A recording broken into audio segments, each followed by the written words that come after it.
Aí, quero ver geral aprendendo a tabuada, hein? Vem com o caderno na mão. Vem com o caderno na mão. Olá, bom dia, gente.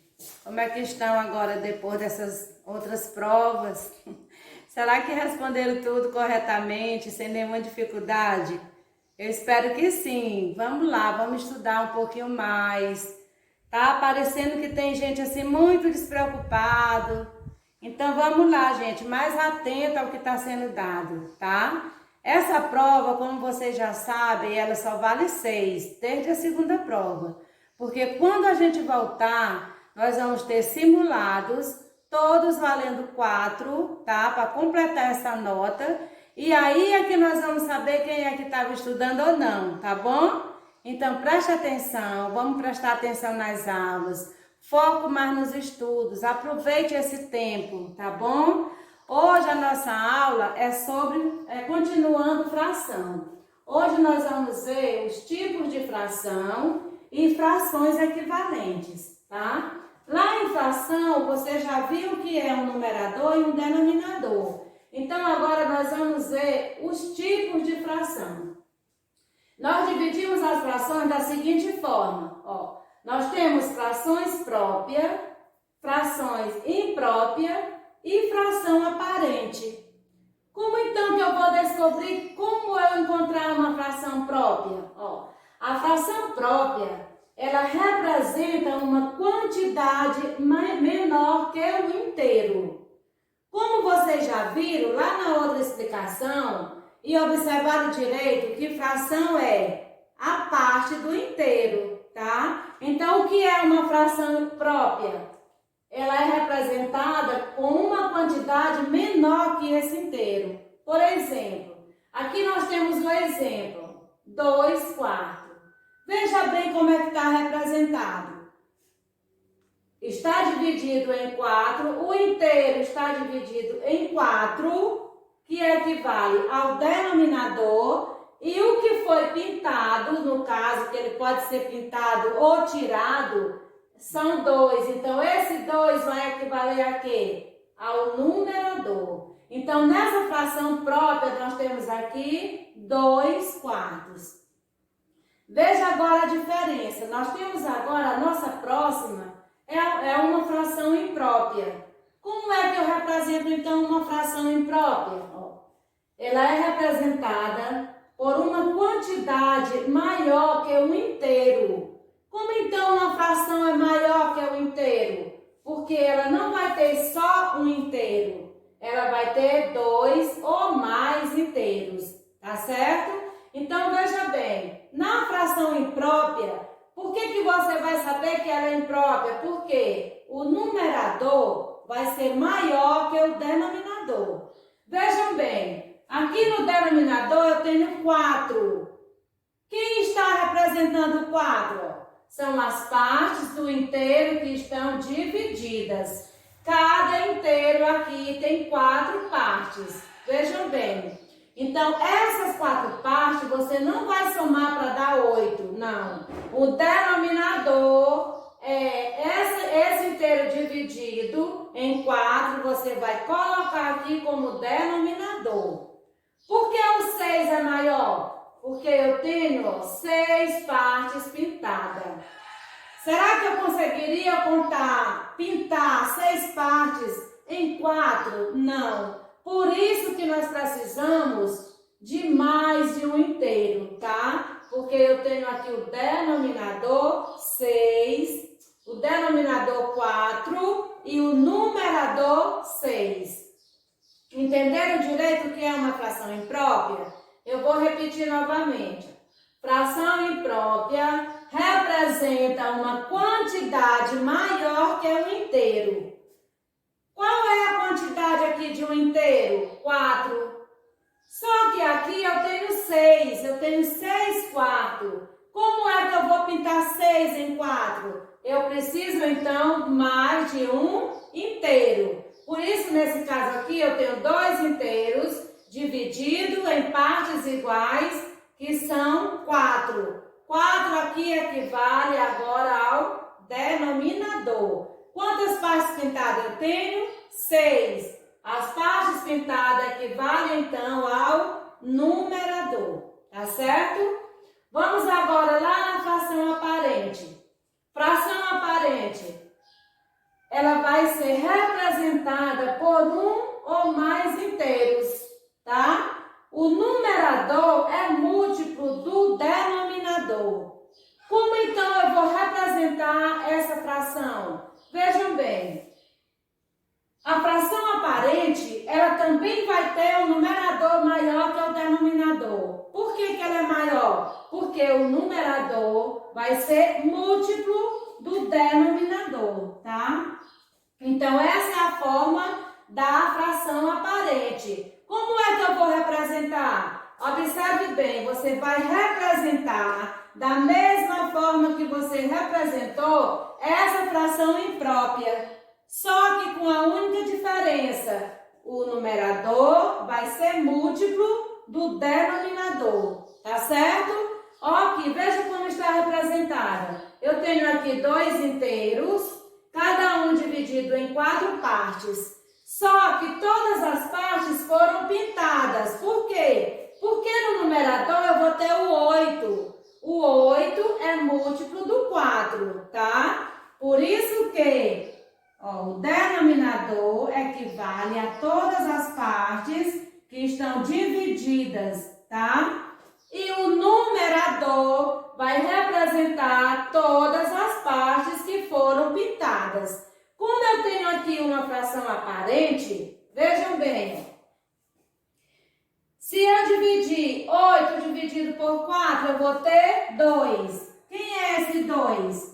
Esse 2 vai equivaler aos 2 inteiros que eu tenho aqui, correto? Então, vamos agora, gente, à fração equivalente, tá? Que vai estar lá na página 112. Vejam bem, ó, o nosso assunto vai estar nessas 2 páginas. Página 109, que são tipos de fração, e 112, que são as frações equivalentes. Vejam bem. Aqui nós temos 3 frações. Vamos imaginar que aqui esses 3 são 3 bolos de chocolates. Vamos imaginar assim. Aqui nós temos um bolo do João, um bolo da Ana e um bolo do Marcelo. Esses bolos são iguais, vocês podem observar. Eles têm tamanhos iguais, mas eles foram divididos diferentes. Olha, o da Ana foi dividido ao meio, tá? Então, ele vai equivaler a uma metade, quer dizer, 1/2. O do João foi dividido em 4 partes. Vocês podem observar que a parte dividida equivale ao denominador. Foi dividida em 4 e foi comida 2 partes. Vem agora do Marcelo. A do Marcelo foi dividida em 8 partes. 8 equivale ao denominador. E foram comidas 4.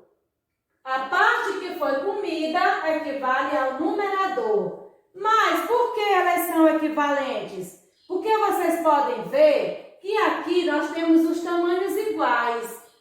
Uma equivale à outra, mas elas são a mesma coisa, tá? Veja bem, o que foi que mudou nesses bolos? A única coisa que mudou, a forma que foi dividida, a forma que foi tirada. Por isso que a gente diz que 1/2 é igual a 2/4, que é igual a 4/8. Porque vocês puderam observar que nós continuamos, com o nosso bolinho do mesmo tamanho, somente dividido em partes iguais. E quando vocês forem ver em números, como que um número, uma fração, um número fracionário vai ser equivalente a outro? Veja bem aqui os exemplos. Nós temos exemplos assim. Eu tenho aqui 2/3. Para você tornar esse número equivalente a outro, você vai pegar qualquer número natural e o número que você multiplicar o numerador, você também multiplica o denominador. Por exemplo, aqui eu vou usar o 2. 2 vezes 2,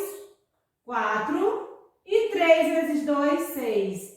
4/6 é equivalente a 2/3? Sim. Eu posso continuar multiplicando por esse mesmo número? Posso. O mesmo número que eu multiplico o numerador, eu multiplico também o denominador. Ó, continue multiplicando por 2. 4 vezes 2, 8.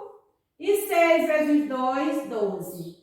Agora, se de repente eu mudo esse número, eu quero agora multiplicar por 3. Será que esse número vai continuar equivalente? Vai, porque se eu multiplicar o numerador e o denominador pelo mesmo número, também eu vou ter uma outra fração equivalente, tá? Eu vou agora multiplicar pelo 3. 8 vezes 3, 24. E 12 vezes 3, 36. 24, 36 avos é equivalente a essa outra fração? Também é equivalente, tá? Então, uma fração equivalente, gente, é isso. É uma fração que mesmo ela tendo um número diferente no numerador e no denominador, ela é igual àquela lá que está sendo demonstrada, tá certo? Olha aqui um outro exemplo. Eu tenho agora 1/4. 1/4 e eu quero frações equivalentes a 1/4. Então, eu posso multiplicar pelo número que eu quiser e esse número continua sendo equivalente a outro, tá? No caso aqui, nós vamos usar o 4. Ó. 1 vezes 4 é 4 e 4 vezes 4, 16. Vejam bem, posso continuar multiplicando? Sim, eu nem preciso de repente colocar esse número. Eu posso só usar esse que já está aqui e continuar a minha multiplicação, tá? Então agora, 4 vezes 4, 16. E 16 vezes 4, 64. Posso ainda ter frações equivalentes a essas? Posso. Eu posso continuar o total de vezes que for necessário e que eu quiser, tá bom? Então, vejam bem, gente, o que são frações equivalentes? São frações que são equivalentes a essa primeira que foi dada, ó, mas de alguma forma ela continua sendo igual. Por exemplo, o bolo de chocolate mudou o tamanho? Não, ele só mudou o tamanho das partes que foram divididas, tá? Então, por isso é chamado de equivalente. O meio é igual a 2/4, equivale a 2/4, e 2/4 equivale a 4/8.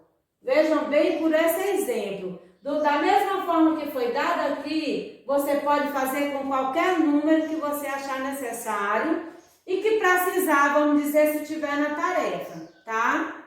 Ó, gente, essa foi a nossa aula de hoje. Nós vamos começar com aulas menores para ver se vocês têm mais interesse em assistir, tá? Se tiverem querendo a maior, eu vou fazer uma bem maior. Mas, por enquanto, nós vamos ficar com essa aulinha de hoje. A tarefa vai estar na página 110 e 111. Façam só essa por enquanto. 110 e 111. Foque nos estudos.